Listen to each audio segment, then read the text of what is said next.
Ooh, there we go. That's a little bright on the light. Just a little bit. Just a little bit. Can we edit that? Editing. The power of editing.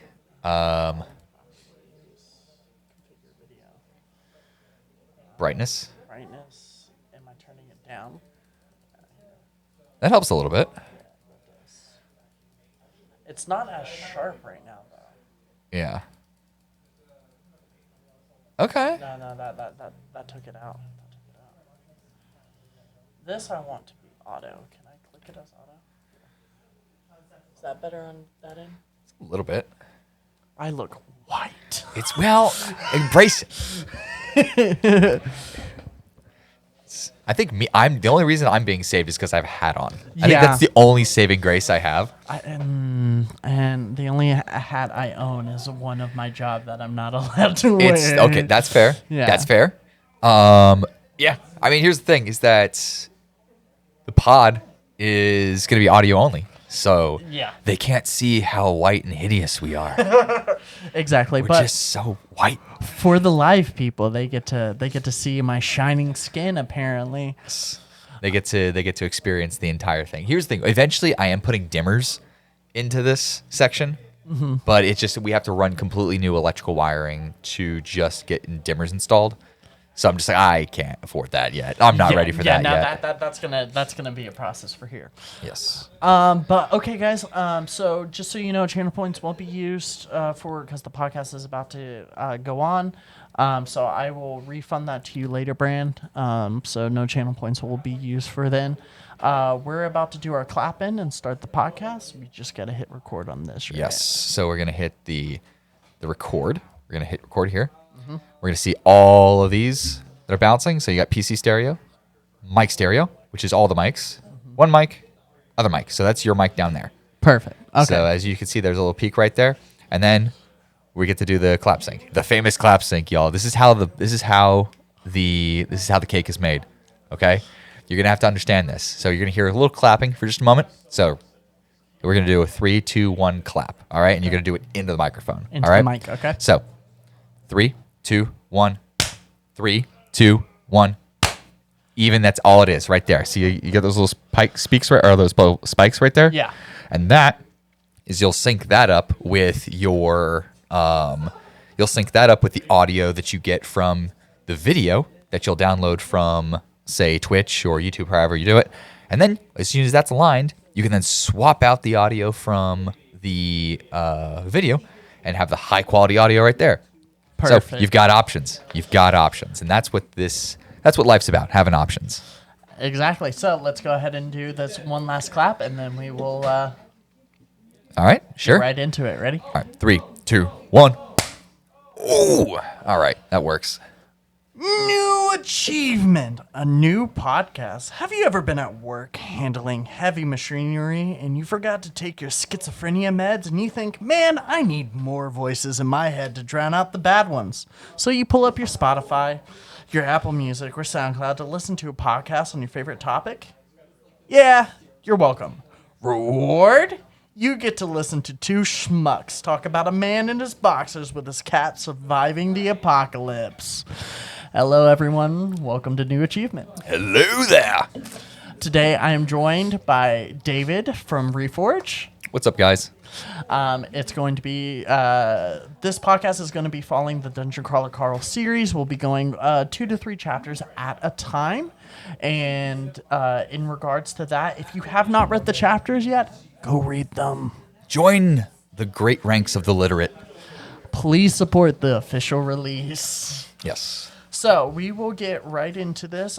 First off, before we get into it, David, tell us a briefest thing about who you are as a person. Sure. My name is David. I am a 30-something-year-old out of Charleston, South Carolina, and I am the co-founder and the community director of Reforged Gaming Lounge. We're a modern-day arcade with a full bar, PCs, consoles, VR, old-school stuff, D&D tables with a full bar and kitchen.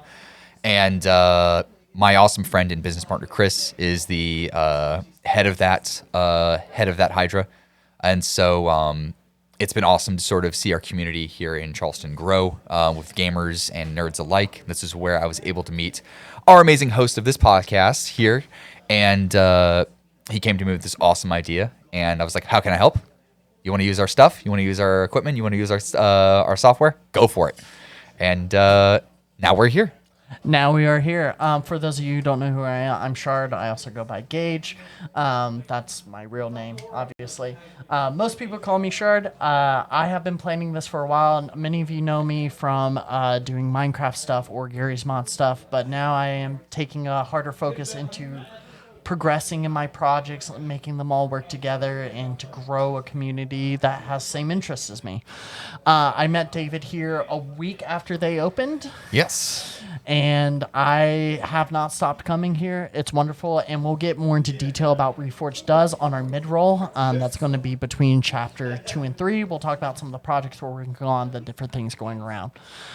So with that, Dungeon Crawler Carl? Yes.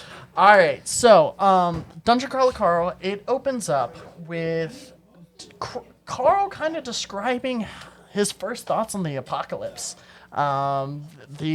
He's outside in the cold. It's 2 a.m. And all of a sudden, he sees the buildings around him collapse. And the worst part about it, he's in his boxers holding a cat. What a great way to go, though. Exactly. What a great way to go. And you're a leather jacket, underwear, pink Crocs that like don't fit quite right. And then you're holding this like prize-winning show cat That's has squirming around in your hands. that absolutely gives no craps about what you're trying to do to save this thing's life. It's just was like, get me out of here. And the thing that really nails the coffin for it in the book, the hardcover book, it doesn't really tell you this until the end of the chapter. But if you read the webtoon of it, it starts out by just showing this woman's head rolling on the ground. Yeah, that's like literally like page 3, where it's just like the one thing that I really like about this book, at least the start of this book, is it doesn't tease you for like 8 chapters. Like if you ever read like the first Harry Potter book, it takes like 8 chapters to get to Hogwarts, right? Where the good stuff is, but it builds an entire world. Dungeon Crawler Carl gets you into this world in like 3 pages, where it's just like, hey, you want to see the apocalypse start right now? Yeah, that's exactly what's going to happen. It's going to start right now and get you right into the meat and bones of it. And with that, I have to say, exposition warning. The first 3 chapters is a lot of exposition. Yes. And especially within the first chapter. And because after he tells you about his first reactions to the apocalypse, he immediately goes in, okay, let me rewind 10 minutes before. Okay. But what I'm going to, before we get into that, I want to ask you, how well does that first page hook you?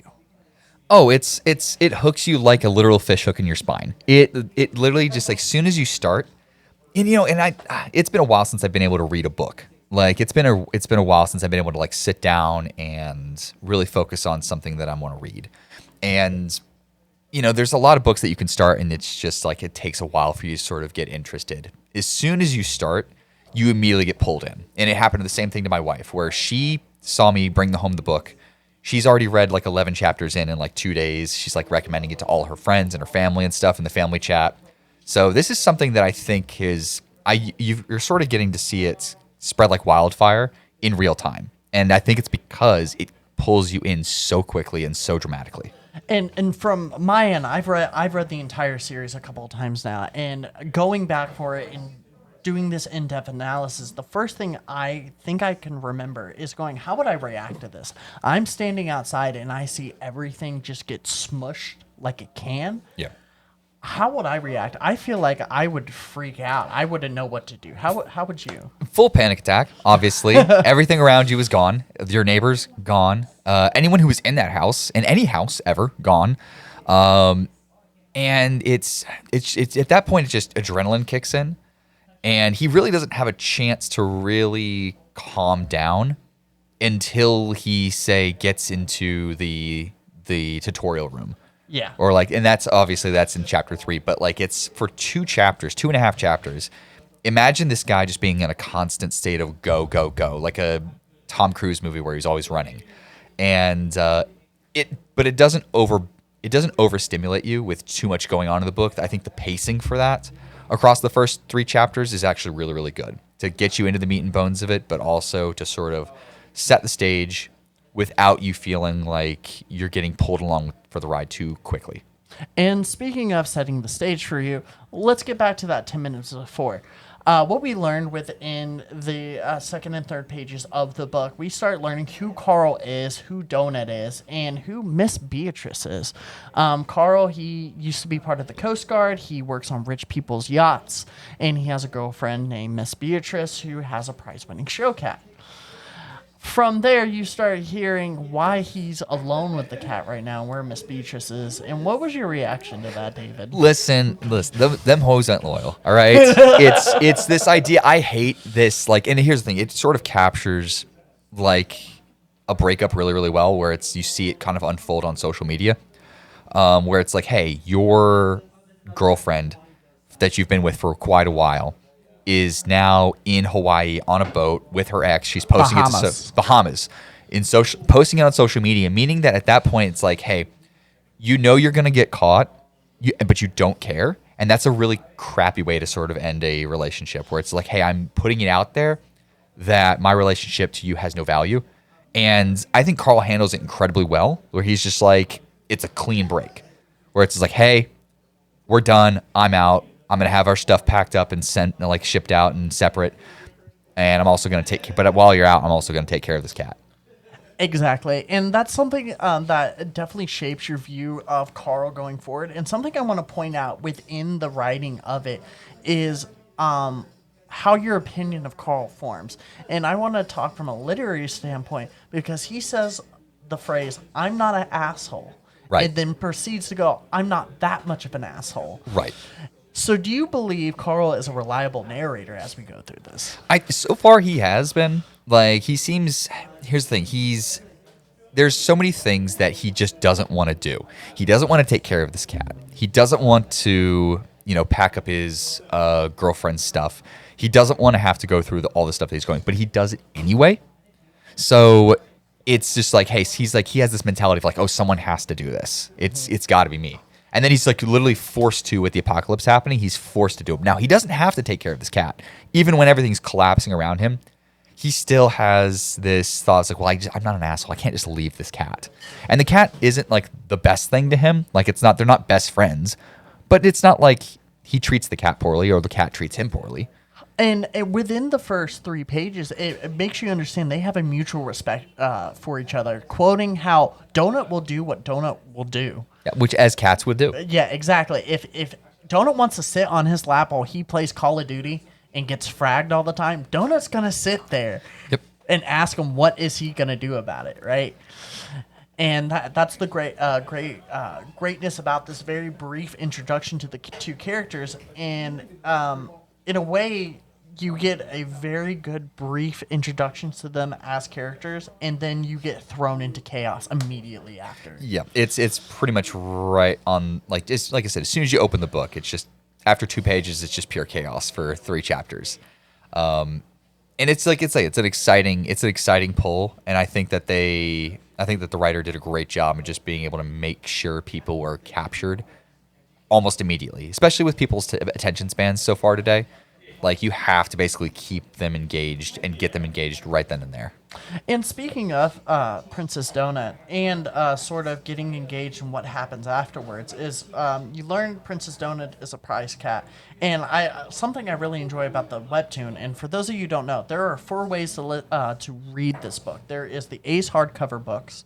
There is the audio version by Audible with Jeff Hayes, who plays every single character.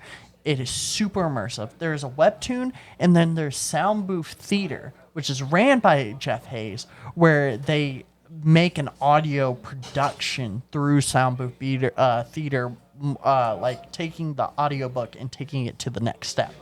In the webtoon, the backstory is explained in literally 4 pictures, and it is on the dot. You see a picture of B, Donut, and Carl. You see the prize show room where it's Donut's room, and then you see her stuff on the side of the door. Yeah. Getting ready to be kicked out. Yeah.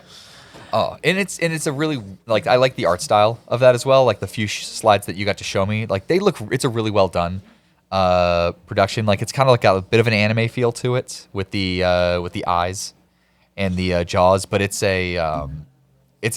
really cool. I do like the art style for that. But speaking of, or no, not speaking of. Moving on though, the way the apocalypse explains itself immediately is very interesting. So as once the collapse happens, Carl and Dota are outside, and all of a sudden they start hearing voices, and that's why I kind of mentioned the schizophrenic thing in my achievement, right? Yeah. And they're swiping at the air, wondering where all this like digital stuff is coming up in their face, and it kind of the first thing out of its mouth is like, hey, your planet defaulted on its loan or whatnot. Yeah, something like that. It's such a strange introduction where it's everyone who survived, their minds sort of get synced up to where it almost like text, like you said, text starts appearing, audio from some strange source starts coming into their heads, and it's almost as if they're like they have a HUD from a video game that starts to pop up. And it just starts formulating. He starts realizing even Donut can see this because she's swiping at it like it's some type of toy. Yep, every living thing has that, has the ability to see that, and it's all synced up where it's like they all comprehend what's happening, and it's multilingual. But it's like Carl knows that it's not a language that he speaks Or but ever it's seen. or has ever seen, but he's somehow able to comprehend it. So there's that sort of strange intelligence that's sort of synced up with it. There's a cool, like, I'm excited to see how that's going to progress in terms of like how intricate that can really get, because you can cognitively like swipe things, you can cognitively X out of things, you can cognitively pull things up. And seeing how that's going to develop, I'm excited for. Kind of reminds me of the system in Solo Leveling a little bit. Yes, that's something I was going to mention. It's the visualization I have for the HUD system that I have is Solo Leveling, which is funny because Solo Leveling was originally a webtoon before it got made into an anime. Nice. And it got very popular on there, so that's why it became an anime. But continuing on as the system develops in front of them, you also see a little bit of political commentary start immediately in regards to, hey, this company has taken control of your planet. Yeah. It's mining all the resources, and something that in regards to the question myself, how did it make you feel when it said they're only taking 0.001% materials of the planet?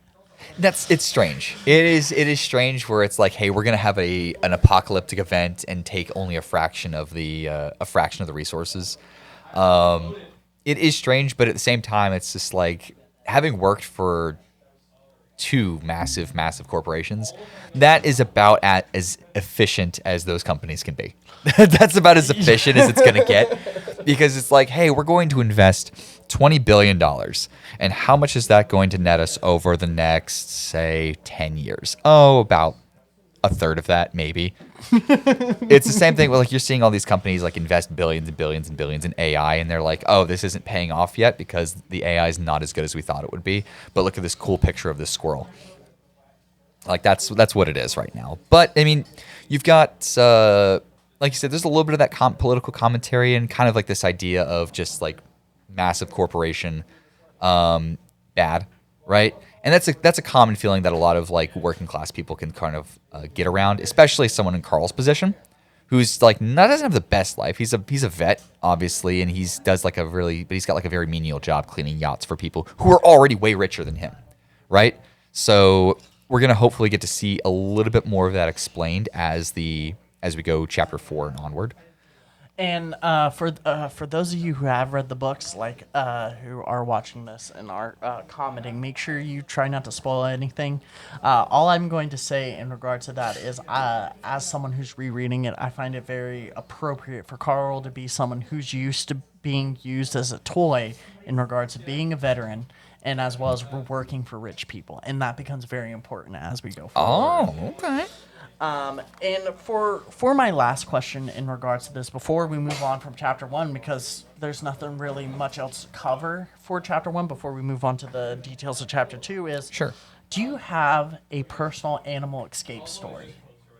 Animal escape story where like I saved an animal or an animal escaped. Escaped your house and you were worried looking for them, or you saved an animal anyway. Just something personal in Oh, regards. yeah. Oh my God. So I used to have a massive yellow lab when I was growing up, when I was a kid, and this dog was built like a tank, and I used to have to give him walks when I was like 11 or 12 years old. I had no right to try to control that animal, who is massive. And one day, he just in the middle of the morning, he takes off and goes. And we were in the middle of a subdivision when we were living at the time, and he took off into the woods. And I'm supposed to be there for trying to like get ready for school. And I have to run out into the woods, call him, and finally I see that he has jumped into the middle of a man-made pond, and he's just swimming around having a great old time. So me in school clothes, I have to like go out there and get him. I have to try. I can't. I spend minutes and minutes trying to like convince him to come. He's just having a great time. He's not listening to me. So I have to go grab him, jump in the water, get him, pull him back into the dry land, walk about a mile back into the house, in the backyard, get him in the backyard. Hear my dad cuss me out for about 5 straight minutes as I go upstairs to try to shower, change, and then be an hour and a half late for school. That is my number one animal escape story by far. So I actually have something a little relating to that. Growing up, I had 2 pit bulls. You definitely can't control. Like, they listen well if you train them well, and they did listen well. But if they get even an ounce of freedom, they take it. We had an internet guy go through the back, leaving the gate open in order to work on stuff. And I went to let them out, and and I didn't realize the gate was still open. Of course.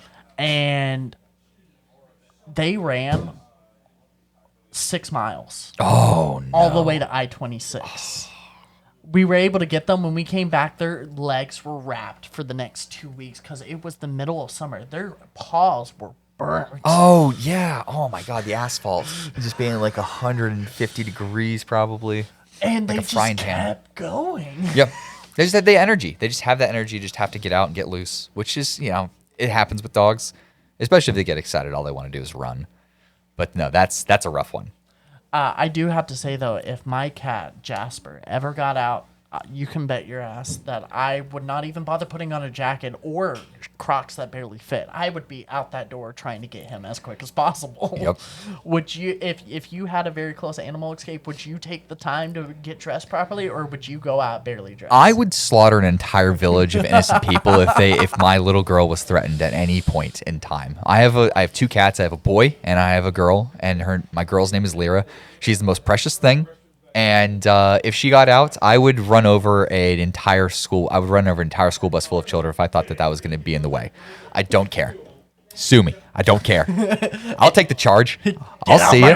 Get out of the way. My little girl's in trouble. She'll probably be fine, but either way, no way. She'll probably be fine, but you won't. No. But with that, the chapter basically ends with a brief explanation of how the world works. It's an 18-floor dungeon. There's a stairway going to open. You got an hour to enter the stairway. Otherwise, you have to fend for yourself. Carl, being in barely fitting Crocs, underwear, getting frostbite already, takes Donut, goes down the stairs, and chapter 2 begins. Yes. Any other comments on chapter 1 before we go forward? No. I mean, the one thing that we didn't really touch on at all is the fact that while all of this is happening, it's a massive snowstorm in the middle of like around Seattle. So it's like freezing cold. So he's doing all of this in the most uncomfortable position possible while it's freezing cold. So it's almost like he's got no other choice but to go into this dungeon, at least just to get out of the damn cold. And the reason why I kind of avoided that is because there's a line when he's describing the snowstorm after the collapse where he sees a fire. And I didn't realize what the fire meant until later on. And for those of you who have read the book, if you did not realize where that fire is, now you know. There you go. So, chapter 2. How does chapter 2 begin? Him going into the dungeon, and he's sort of just walking down this stairwell. And he could tell that the entire dungeon is sort of made up of all of the things that have been crushed, that have been collapsed. And so it's like you see just like pieces of building and car parts and all that stuff. Still trying to get his cat to just cooperate as he's carrying him down. And then he finally gets to like the bottom area where there's sort of just like a long hallway with a door. And as he's walking, more and more text is just coming up and popping up, trying to explain more and more of what's about to happen. And a big thing that happens is he ends up finding out the first image of who's causing all this, and you get the name the Kuatine. Yes. And so the Kuatine becomes you don't get a lot of information on them, but it's like there might be, the AI starts joking with him where he's like, there might be a test on that later. Yeah, that's the thing. It's like it's not just like this pure robotic thing that's like spamming with text. It has this playfulness to it where it's almost more of like a game show. Instead of like, it doesn't, to me when I read it, it doesn't sound like the voice is going like, you have 3 days to accomplish this before you die. It's like, you have 3 days to accomplish this before you die. Like, that's kind of how it feels, at least. Where it's like there's some sort of entertainment being drawn from this, from those who control them.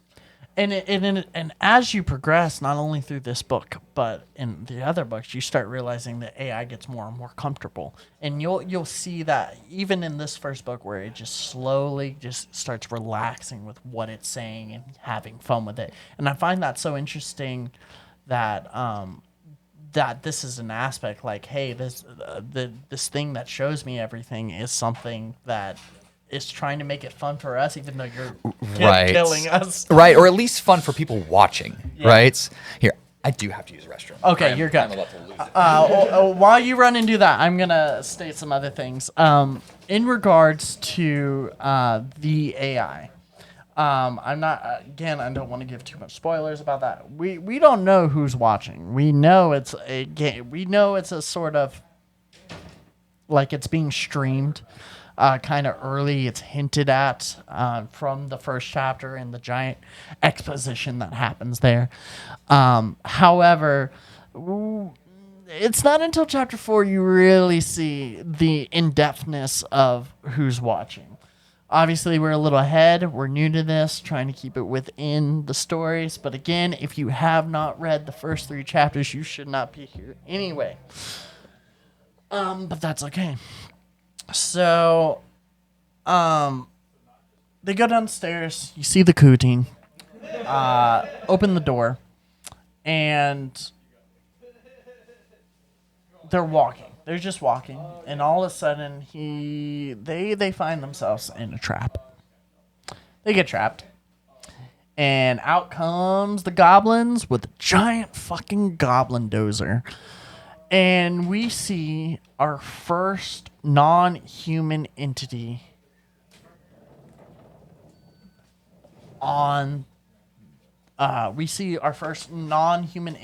within Dungeon Crawler Carl, and it freaks him out.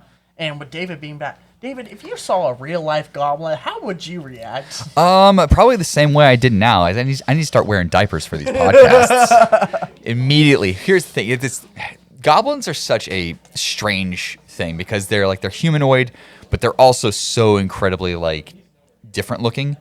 They've got the human features of like bipedal. They have some sort of intelligence, typically eyes, nose, ears, all of that. However, I do love the fact that these goblins are also incredibly like weak. At the same time, they're comedic and weak.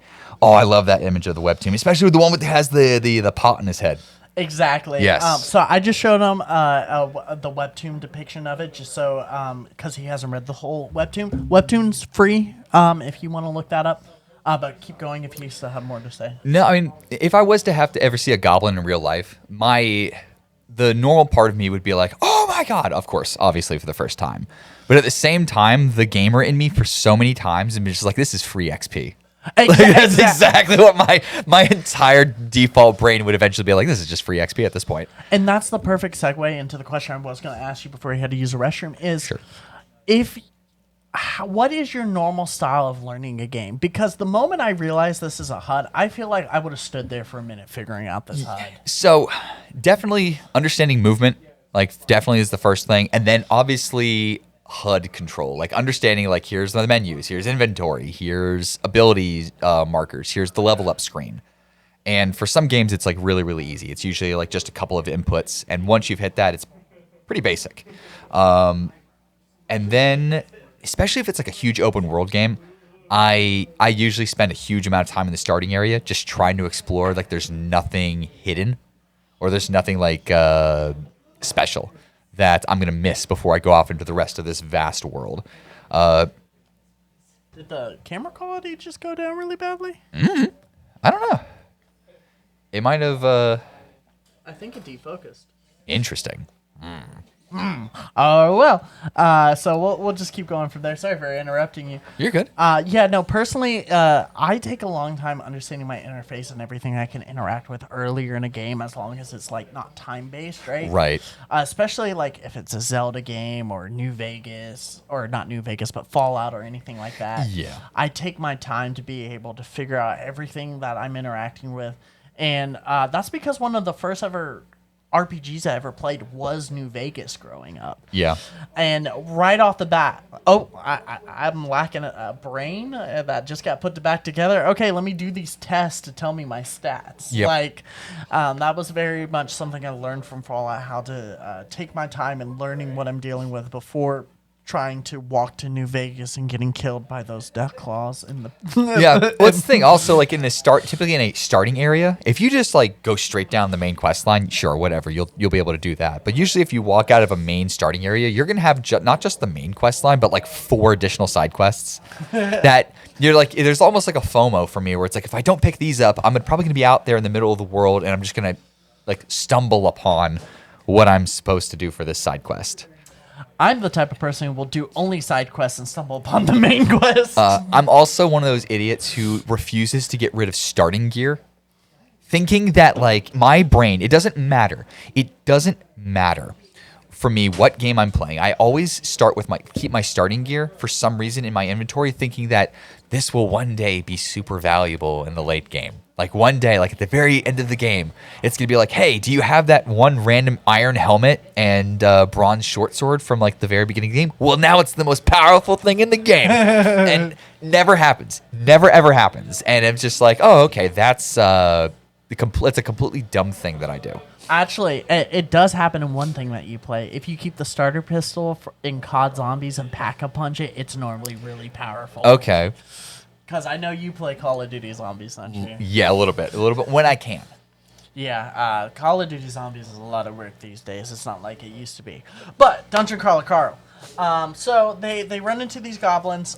There's 3 goblins. There's a goblin engineer and then the normal goblins. And they start chasing them down a hallway. And they're running, and he sees a training guild. Right after taking a sharp turn, the dozer gets stuck. It's having to back up and try to maneuver around. And during this, he's trying to get into this training room. And next thing he knows, a door opens up and there's just an eye looking at him. Right. Well, even before that, actually, he's getting chased by it, and there's a sign that says, as he's going down the hallway, it says, there's a sign that says, "Duh, Training Guild." And then he steps in there, and then it's like, hey, it's a trap. And it's like, and the voice is like, I can't believe you fell for that. And that's when the goblins start coming for him. That's when the goblins start showing up there.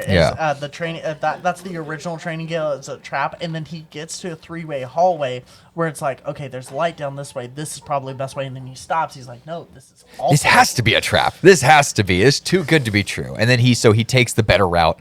And if he finds a more official looking guild sign, and that's exactly what it is. Apparently, like every single like official sort of like guild sign has a specific lettering, a specific font, a specific color, and like you said, when he like starts knocking on it, there's this little face that sort of peers in through the door. Like he's got you can hear all the latches from the door sort of opening up, and the final one, it's like the face of like a rat creature.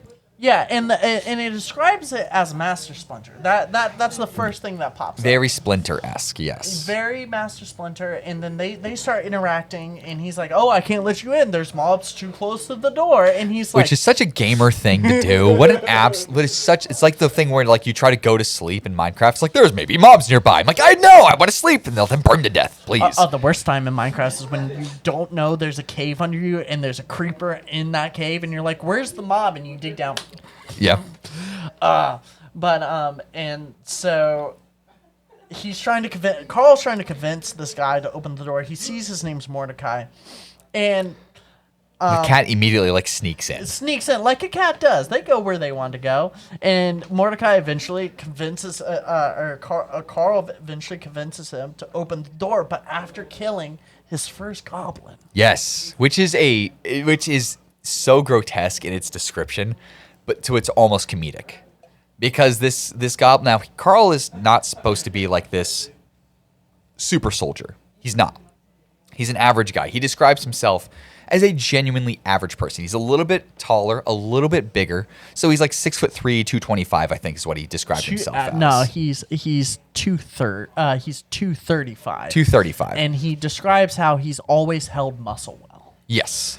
So but he also had a little bit of training from the military.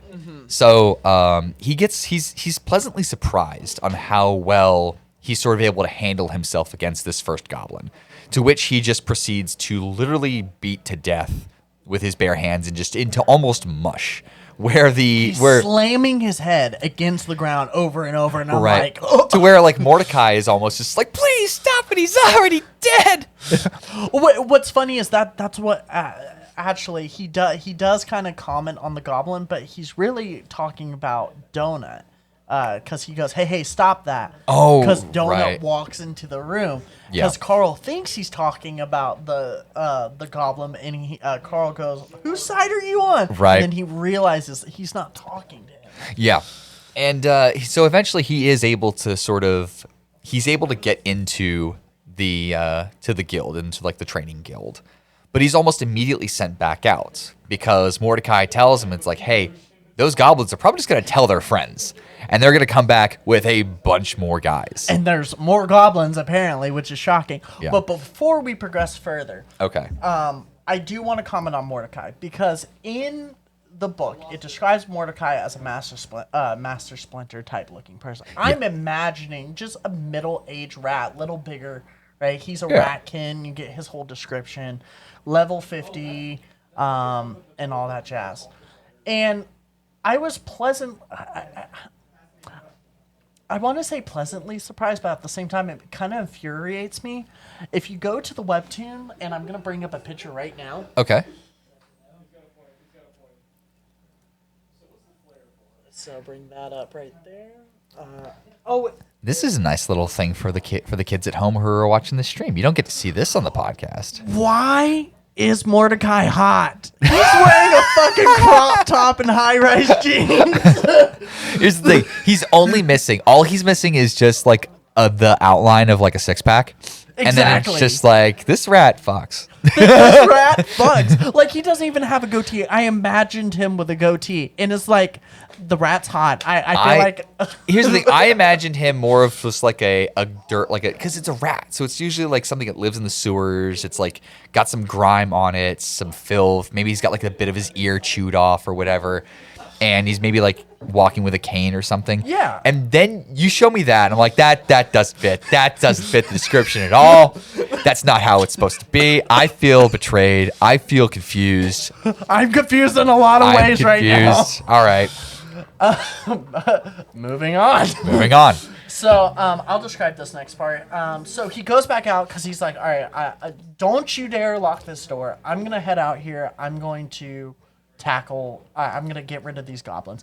And he goes up there, and the other two goblins are distracted. You have the goblin engineer and the normal goblin with a pineapple and a stick. Yeah, which is weird. So, and they're also mounted onto what is sort of like a meat grinder that you would see in Mad Max with wheels and everything like that. And the engineer's sort of piloting it, and the other two goblins are sort of supposed to be watching it, sort of keeping track of things. And Carlo is able to sort of go behind it and climb up it, to be able to sort of dispatch these goblins. Now, the one thing that I did like the fact is that it sort of does remind you of the limitations of what he's wearing because he's starting to climb this ladder, and this ladder is pretty much just made out of bones. Exactly. So he starts like getting stabbed in his feet because of like the bones in the ladder that are just like spiking through and getting him. And at this point, he's lost his Crocs. I forgot to mention he lost the first Croc at the very beginning and lost the second Croc going through the door. Right. So he's barefoot now, and he's got bones stabbing into his feet. Yep. Ooh. Yep.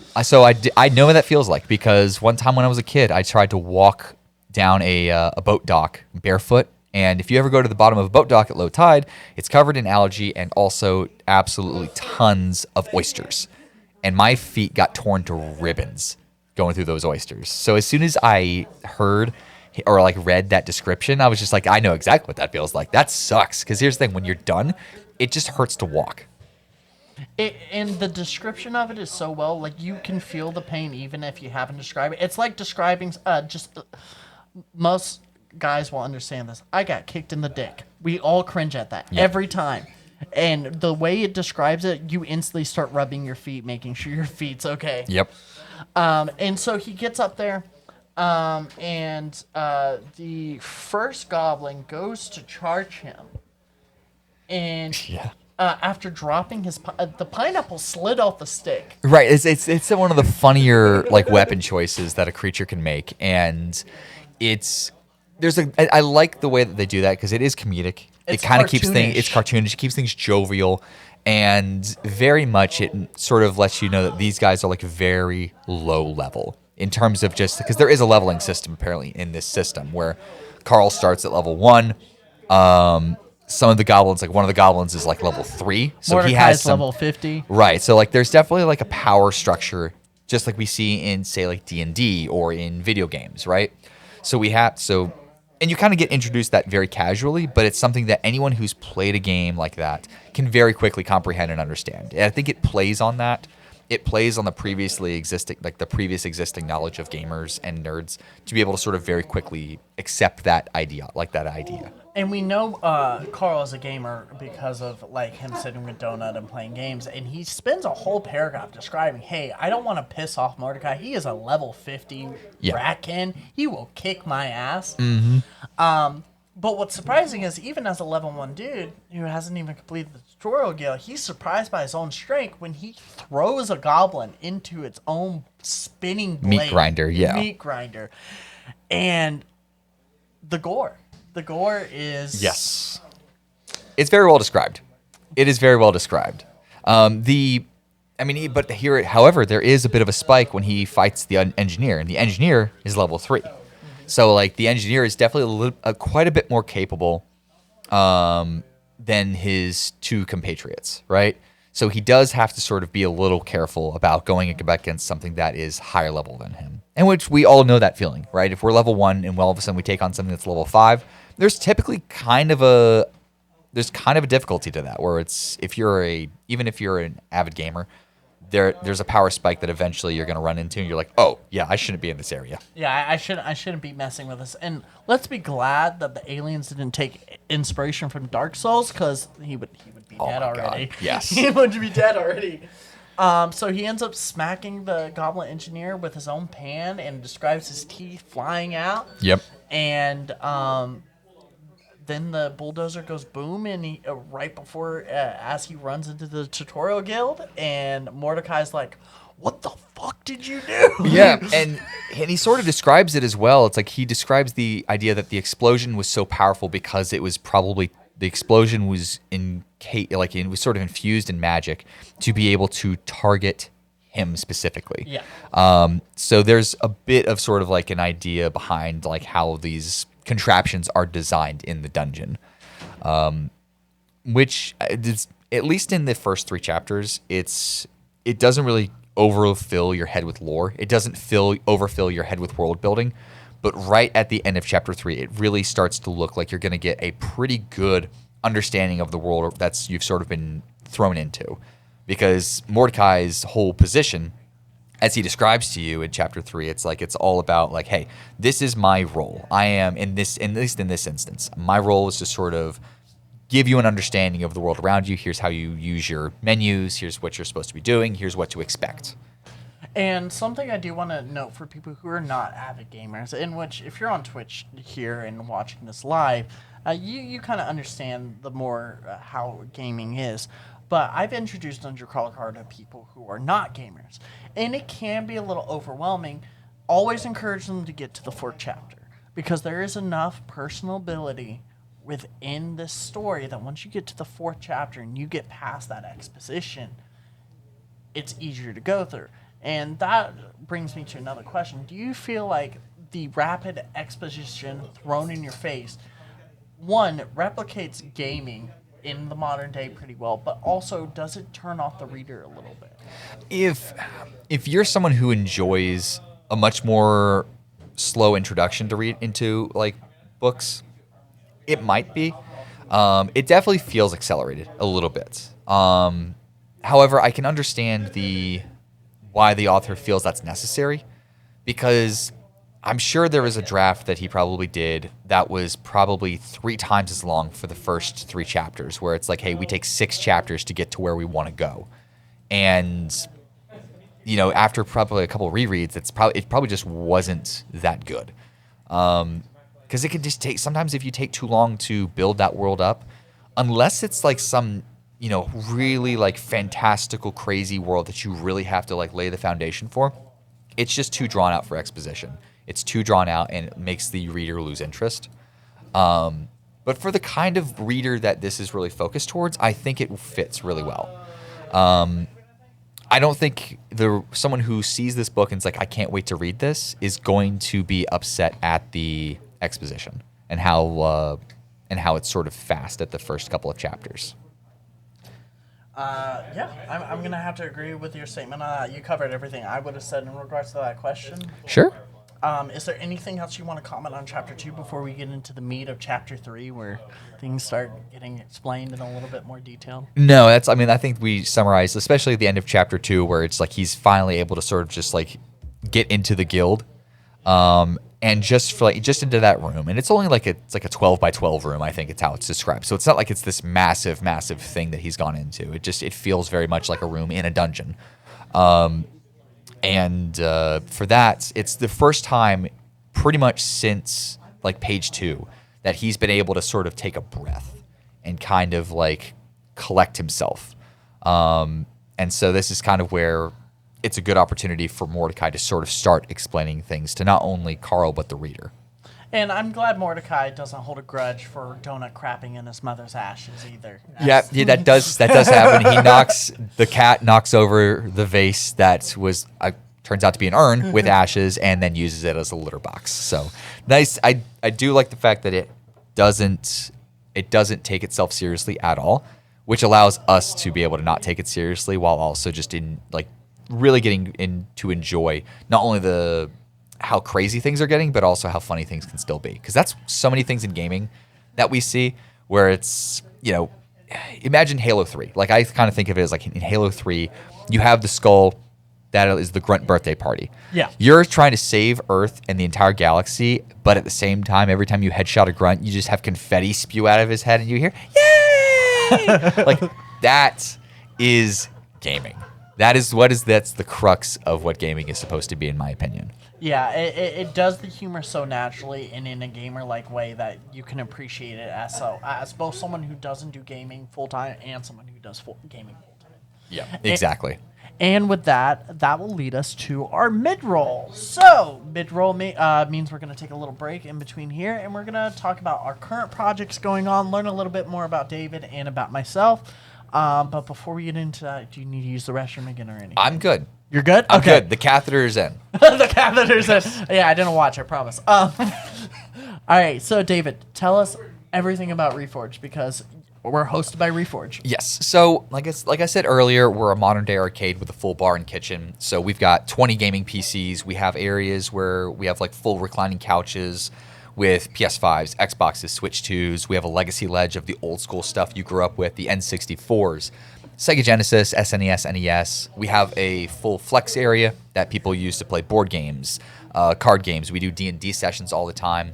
And then obviously, like I said before, full barn kitchen, video game themed cocktails, regular and alcoholic milkshakes, tons and tons of food items that were just almost every month we're adding something new and unique to either the cocktail menus or the food menus. We just added those cowabunga pizza rolls, which are absolutely phenomenal. That was just a whim that we just like hoped that they would be at least good. And then as soon as people tried them out, they just couldn't get enough. So we always try to add something unique. We're always trying to provide value, but we also try to stay very community focused, where we really appreciate how our community members not only participate, but they contribute to this place. They contribute to the culture. They contribute to the things that we do. We try to be very involved with what people are asking us to do. So every time they're like, "Hey, how would you like to add this game, or how would you like to have this kind of drink?" Our first reaction isn't, "Well, I don't know about that." It usually defaults to, "Let's see what we can do. I think we can do this. I think we can do this." So that's why when Gage was like, "Hey, I'd like to start being able to create content here," whether it's the VR content that he does or the podcast he's wanting to do here and the streaming he's wanting to do here, my immediate reaction was like, "How can we help? What can we do to sort of like give him the tools to do the job?" We've always got stuff going on. Like every month we have tournaments, we have events, we've got collaborations with really awesome organizations that are not only in the gaming space but in the education space. And it's going to be a fun year. We've got a lot of cool stuff lined up for the year. And a lot of that is because of our community members. So we are always thankful. Thank you all so much who have supported us so far. And I can't wait to be able to celebrate our growth with you. And I'm also looking forward to it. Reforge is a new home for me where I can come and make friends. And I come here and I do VR content and let people use my VR, even though y'all got a VR getting set up here We soon. did get one, yeah. It's comfortable here. It's safe. It is fun and it is relaxing. And there's opportunities for you to grow either in mental health if you just need a place to relax and play games where it's quiet, etc., or growth in getting ideas for projects. Y'all, what's that thing you guys do on Tuesdays sometimes? We have Tech After 5. So once a month, there is an organization on the fourth Tuesday of every month that comes in, and it allows people who are in the tech space, who are entrepreneurs, people who are wanting to get into the tech space, change their careers, or just get better at networking. It's a great organization of people of all ages. There's a lot of young people that have come through in like their 20s and 30s that have been able to change their career paths for the better, get new jobs. There are people who are older that have already seen a great amount of success in their lives, and they're wanting to either help people be able to grow, or they're looking to sort of give people the sort of best direction that they've seen in their lives. So it's a great time. It's a good networking event, and the first drink is paid for by the host. So if you ever come in with like a business card or anything, your first drink is on the house. Which is awesome. And I definitely, when they offered to help me do my projects, which I'm about to get into, I've been David's input, Chris's input, Baby Daddy's input, which there's two Davids here. Baby Daddy is the bartender. All of them have helped me encourage getting these ideas together. Speaking of my ideas and projects, so I've been busy working. I got a new job, so y'all know that. Some of my long-term subscribers who are here. I've been busy planning. I have a lot of time to think during the day while I work, and for the past 6 months, I have been planning a whole cycle of things. One, for my Minecraft subscribers, I am reopening up build commissions. I'm going to be doing builds. I might even do some Dungeon Crawler Carl replica builds for use for a later date. I will be able to do model making for Blockbench, any type of spawns, any type of starships. I do one-to-one recreations of starships. So if you're interested in that, that's going to be happening within the next 2 weeks of the commission list coming back out.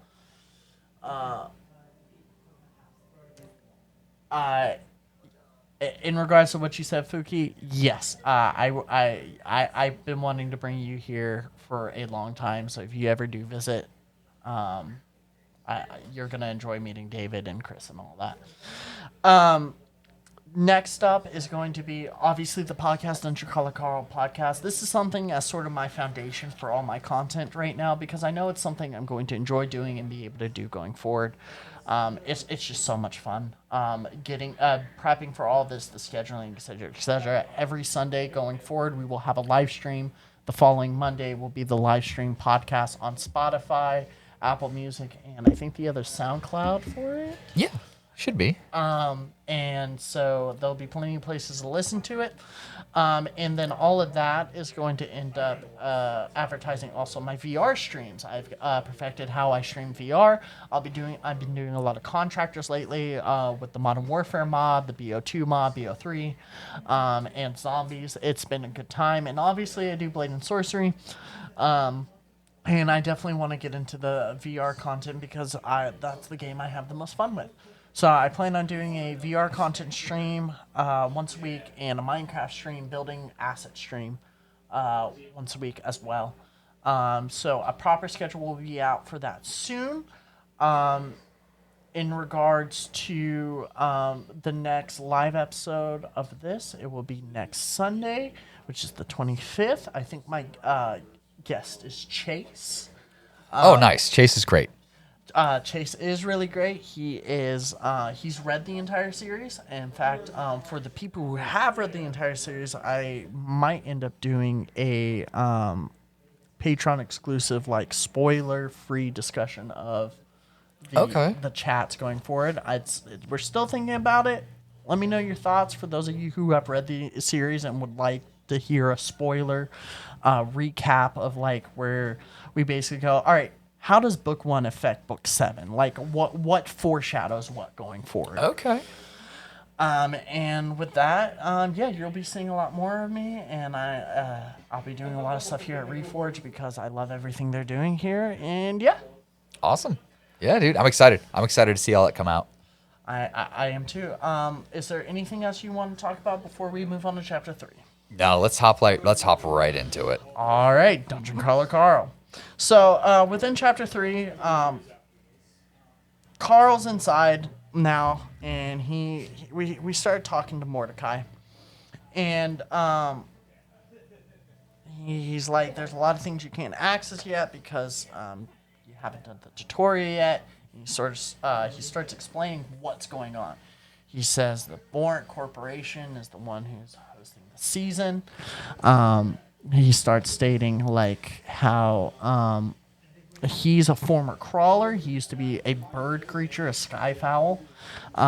His brother was also one of them, and how he's been a game guide for many seasons, and how after he's done being a game guide, he ends up on a later floor as a Magic Guild guy. Right.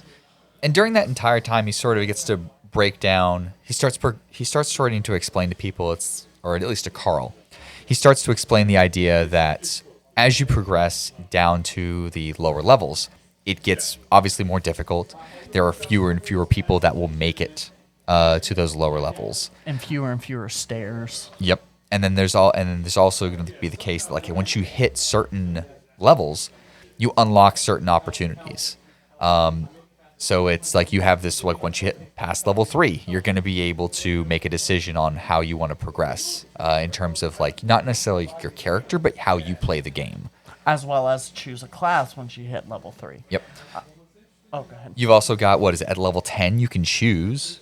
And this is what he decided. This is what Mordecai decided to do. Mordecai chose after level 10 if he could floor decide 10. Floor 10. Yeah. Bless you. At floor 10, you're able to decide if you're going to be a participant in the games or if you want to be a contributor to the games, where you can be someone who stays there and actually works for the games. And that's what Mordecai decided to do because he was a player at the very beginning when his planet first sort of underwent the same exact event as Earth. And he chose at level 3 to be a changeling.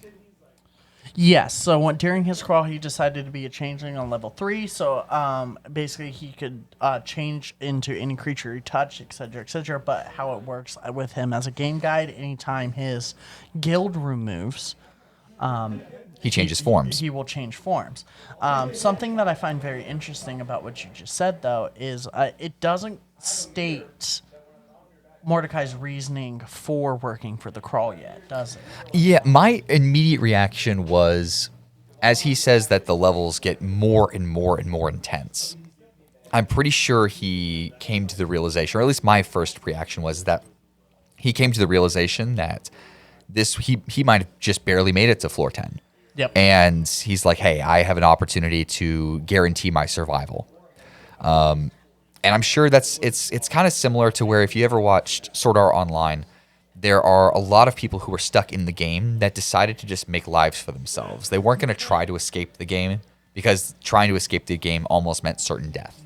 So there were a lot of people who stayed in like the lower levels or like the easier levels to guarantee their survival. And I could see how that would be a sort of a tempting offer for people who have just barely able to make it, not even like just barely halfway through the games, right? Being able to like say like, hey, you have an opportunity. There's a good chance you won't live, but if you take this route and you decide to help us, we'll guarantee your safety. We'll guarantee that you'll live. Yeah, and that gets elaborated more as you go forward in the book. There's not much I can comment on this part in particular because I'm not sure how to say it spoiler free. That's fair. That's fair. I want to keep my trapdoor intact. I don't want to be falling through that right now. That's good. He lots of exposition about what's going on. I'm sorry, my mouth keeps moving away from the thing.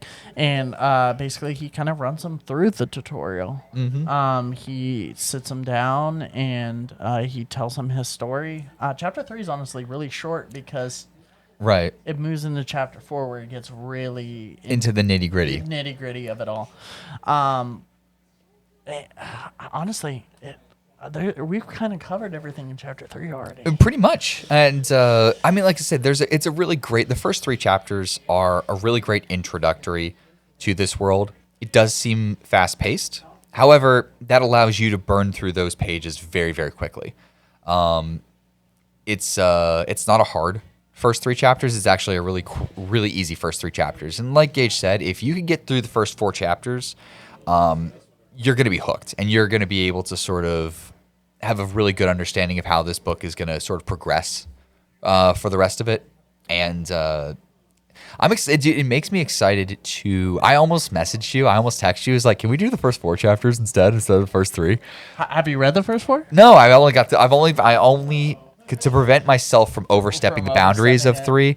Also, my wife stole the book immediately and read the first 11 chapters within the first like 12 hours of her having it. I was supposed to have, so I bought him the hardcover book for the purpose of having it here so I can kind of like synopsis. And his wife stole. I'm like, that's perfectly fine. I will use the webtoon version.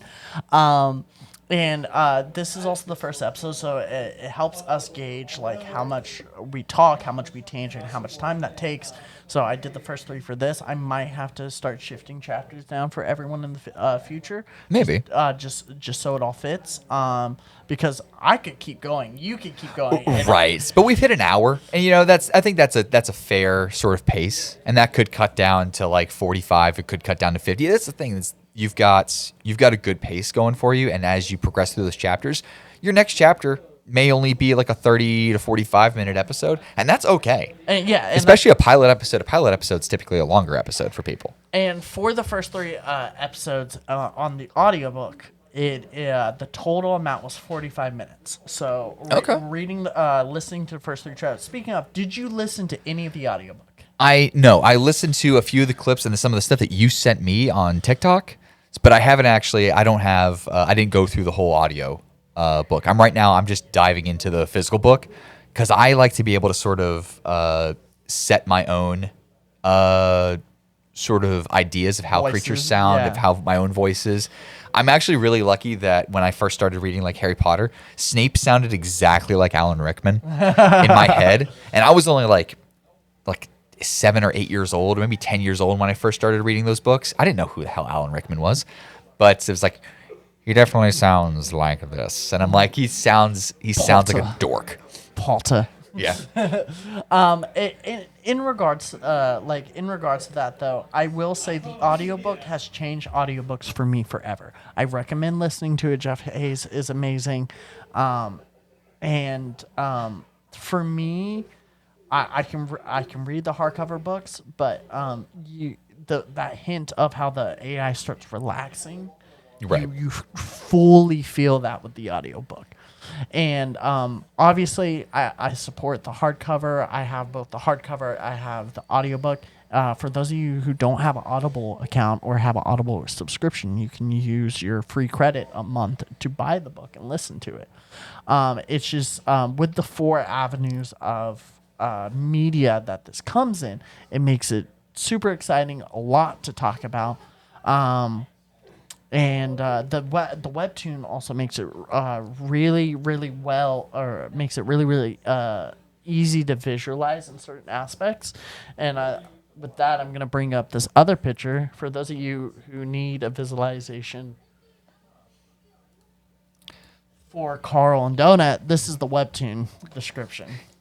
My wife was complaining so much that she had gone onto Etsy to try to find stickers of the cat, and so many people were getting the cat wrong. Because it's like clearly just says what type of cat it is, and people were just doing random cats. Some people were doing like calicos and stuff like. And my wife was so upset. She's like, "It's not that." Oh, I'm actually going to show you one of the most popular picture of Dungeon Crawler Carl right now. Hold on. Okay. Oh, where is it? It is. Oh, where is it? Did they take it down? There's a painting that was done recently. Ooh. Yeah, fan art. This one. This is What is that? Oh, no. There it is. Okay. Okay. All right. So. Okay, I'll take that. It's an interesting take. I'll take it. I'll admit. What's funny about Carl though, they don't describe Carl ever as attractive. I don't assume. I assume he's mid at best. Like I assume he's like a 7 best. A 7 at best. But here's the thing, it's like he pulled a 9. Yeah, apparently. listen, I was able to do that, okay? Yeah, same. I was able to do that, all right? I don't I didn't roll high on much. I did okay on Riz.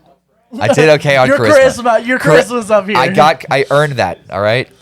But no, it's I think that also fits with a lot of the readers as well. It's like, listen, I might have been able to get lucky and bag a 9. I'm not a 9.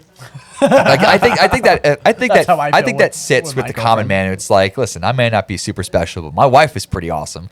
Like I think that's something that an average person can sort of appreciate. It doesn't have to be a 1-to-1 replica of who they are, but it can also just be like, oh, I get that. I feel that. And that's probably something that was relatively, it probably wasn't intentional by the author, but I think it just works.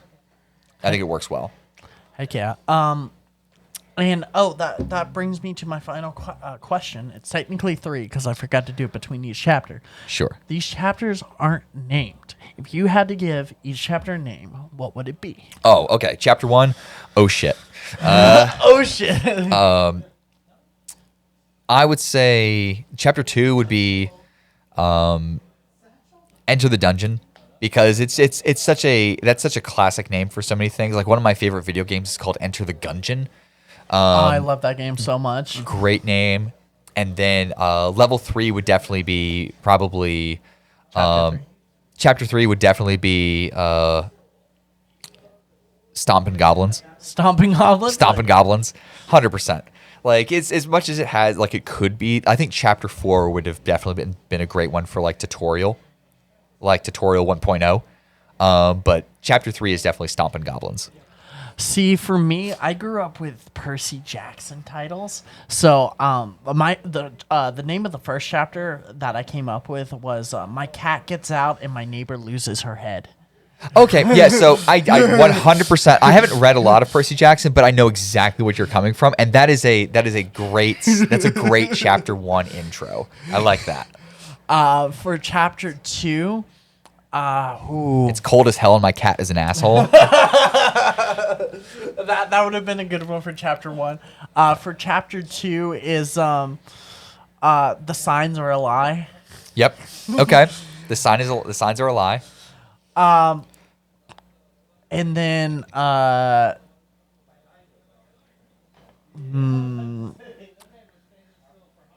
goblin meat is on the menu. Okay, that's a good one too. Okay, I could take that one as well.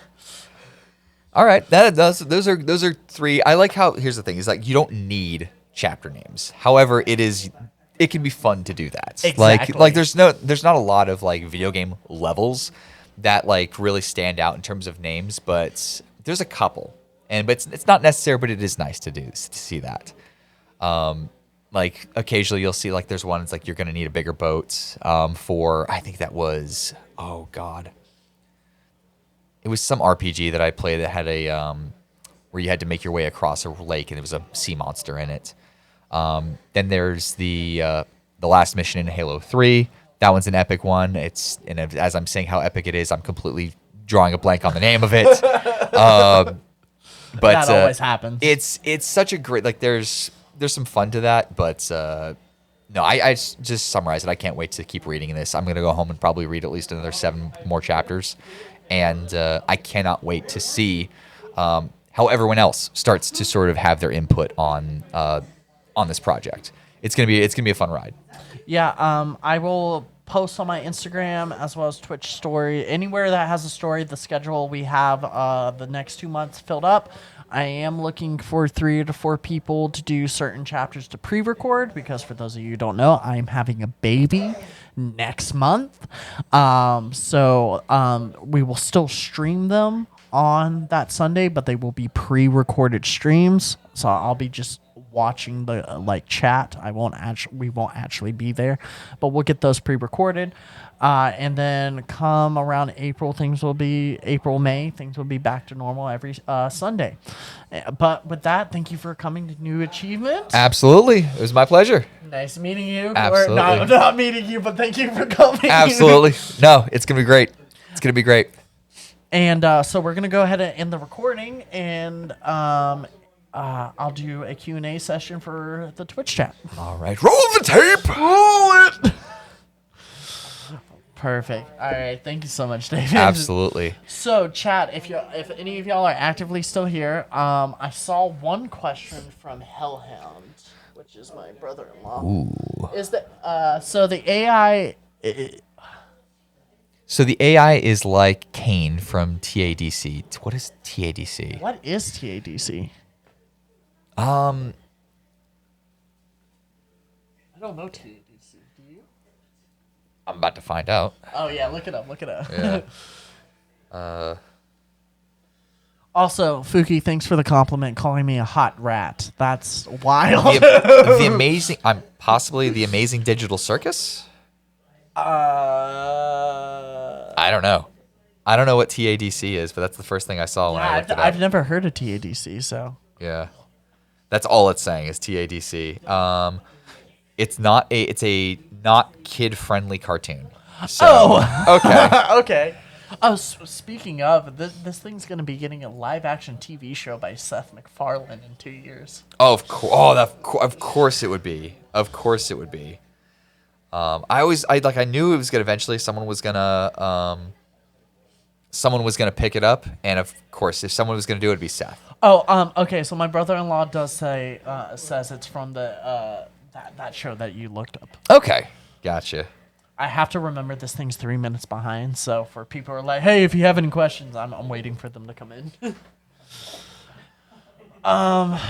I don't think we're gonna get a lot of questions today, but for those of you who are here for the live stream, with y'all here being live, I will at the end of every recording, I will stay for a little while longer and answer some questions, as well as comment on anything you said.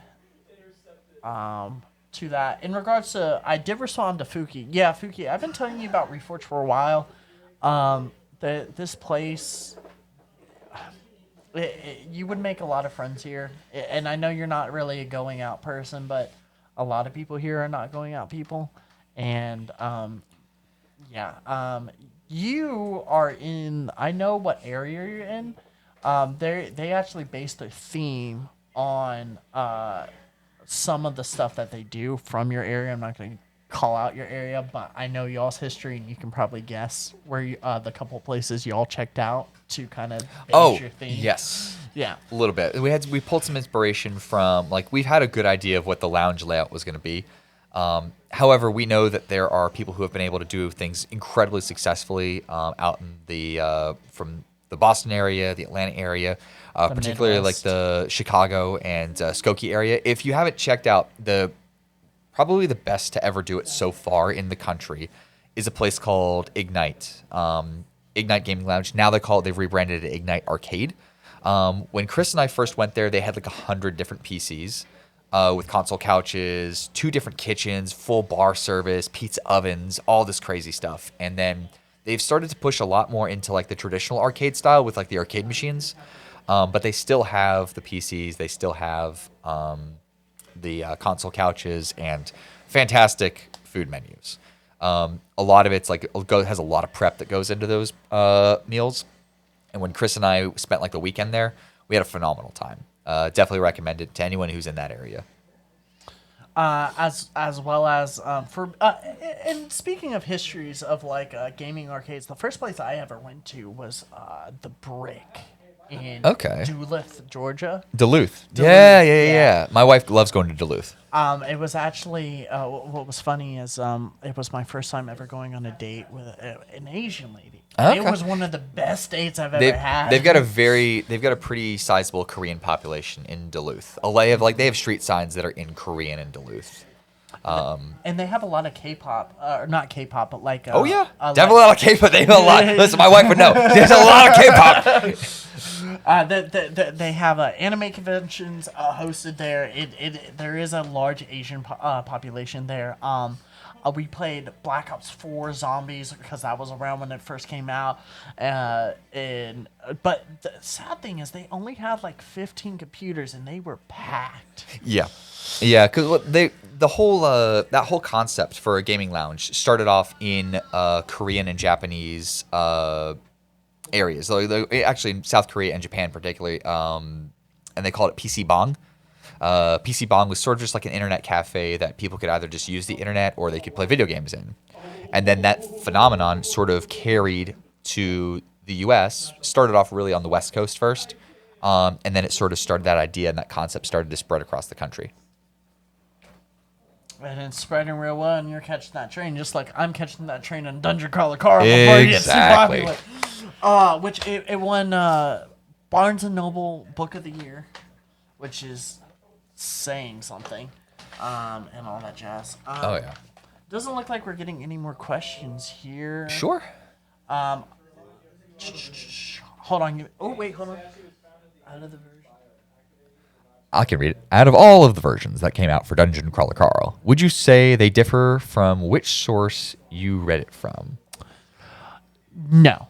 The only difference between the books and every other version is this. Carl does not start with heart-shaped boxers. He's wearing normal boxers. It's so iconic, and he doesn't get it until maybe chapter 10, that they just, whatever he's in, they draw him heart-shaped boxers. But everything is the same. They, in the Webtoons versions, they sort of foreshadow things that you later find out in a later book. Like there's a particular scene where something happens with another group of people, and you see their side of it earlier in the webtoon, and in the book you don't see their side until later on. But besides that, they're they're perfectly in line with each other. The only thing I expect a difference for is when the TV show comes out, because TV show media, all that. Oh yeah, so it's hard. You're never going to really truly be able to do a one-to-one replica for TV to book or book to TV. Yeah. It's almost impossible. because there's now it's easier to do it with a TV show than a movie, because with a movie you're condensed to like 2 hours for an entire universe. With a TV show, you can really take your time to flush it out. And with Seth MacFarlane has an appreciation for those kinds of things. Like, look at the Orville. Yep. Look at Orville. Look at the Million Ways to Die in the West. Look at even in Family Guy, they have so many references to media that our generation just didn't have any exposure to. There's so many like weird sort of Easter eggs from media from like the 50s, the 40s, the 30s, the 70s, like that we just never got exposed to. But people who lived in that time will see that episode of Family Guy and be like, I know what that reference is. So his library of knowledge on just like media and from like film to TV to music is very, very impressive. He actually did the whole thing. He was able to get a hold of Frank Sinatra's like masters or like his like remaining B-roll that he just never did, and he was able to help like produce a big project for Frank Sinatra. He did that? I didn't realize that. Yes, he worked on something with Frank Sinatra's estate where they were able to produce some huge piece of content from Frank Sinatra's work. And he's always had not necessarily show tunes, but kind of like a music background and a love for music. I mean, just look at the beginning of Family Guy, where it has the whole like Broadway kind of musical music production. Yeah. That is something that he has always sort of enjoyed doing, and he's had different music projects in the past. So I'm excited to see if anyone was going to take this universe over, it would be him. So I'm excited to see Seth kind of like go out and sort of bring this to life in a couple of years. The biggest thing I'm disappointed about, and you're obviously you're not too far ahead, but it's going to be a lot of money to do the CGI for this because of everything that happens, and I kind of wish it was an anime or like an animated thing like The Mighty Nine or Vox Machina. I think it would do so well in that. Yeah. But live action, as long as he's not Carl, I'll be happy. No, it would be impossible for him to be Carl. I could see him like as Mordecai. Ooh, and that's an idea. Yeah. People are trying to get Jeff Hayes, the narrator for Audible, to be Carl because they're like, he should be Carl. I'm like, I don't think he's the right height or the right size. Right. He could be a narrator. Oh, he could be the AI. Absolutely. He could be the AI. 100% he could be the AI. Absolutely. Oh, all right, guys. I think that just about does it. If I'm not seeing any more questions, but it was an absolute blast getting to hang out with y'all. Thank you for being awesome. Yeah, thank you guys so much. I'm not going to end it just yet. I'm going to go grab the USB to get the audio recording real quick. And if y'all have any last minute questions, you have about 10 minutes before I wrap everything up. All right. Say bye to David. Thank you, David. Later, y'all.